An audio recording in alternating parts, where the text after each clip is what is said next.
be run by sort of bureaucrats and doctors, or will we see other people now getting involved in the encouragement process?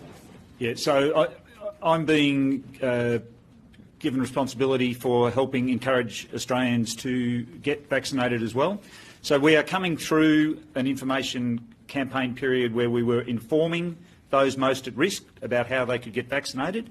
We'll be now moving into encouraging those next cohorts to get vaccinated, and we will look at all of the best ways to do that. We will also be, as I said when we review the plan, looking at ways we can accelerate vaccinations as additional supplies come online, and that will require us opening up as many possible pathways for vaccination as well. So the campaign will both be about encouraging people to get there and then telling people how they can hopefully more readily get there. After the previous Atagi advice, a lot of the over 50s reportedly were waiting until they could get the Pfizer and telling the doctors that they wanted to wait until the Pfizer came on board. And at that point, you were encouraging them to go ahead and get the AstraZeneca vaccine.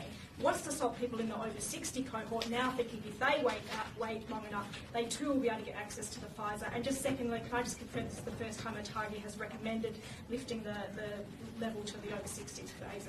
Correct. Now, we received that advice, I think, at about 12:50 today, and obviously called this conference immediately and have provided our response. In terms of the messaging, the medical messaging has been right throughout. If you are in an eligible group, please do not wait.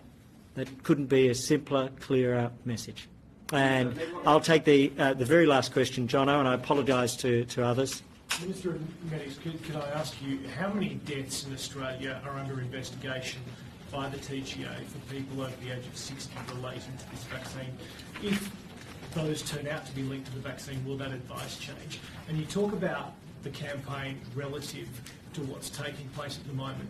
How do you address the hesitancy issue and try and actually get people to get vaccinated if the advice keeps changing on that? Let me step back for a second. Around the world, everybody is dealing with a situation which is different than anything we've seen for 100 years. The Australian situation, because we've taken the medical advice, is vastly different. As I say, over 2 million lives lost officially, yet none in Australia to anybody who's caught COVID in 2021. That juxtaposition, I think, is extraordinary, but that's because we followed the medical advice. And yes, sometimes it is difficult and challenging, but think of the alternative of not accepting the medical advice. That's not an alternative on my watch. That's not an alternative on the Prime Minister's watch, which we're willing to take. And so, we are apologetic that this is a difficult circumstance for every nation and a difficult circumstance for our nation. But the only thing to do is to follow that medical advice.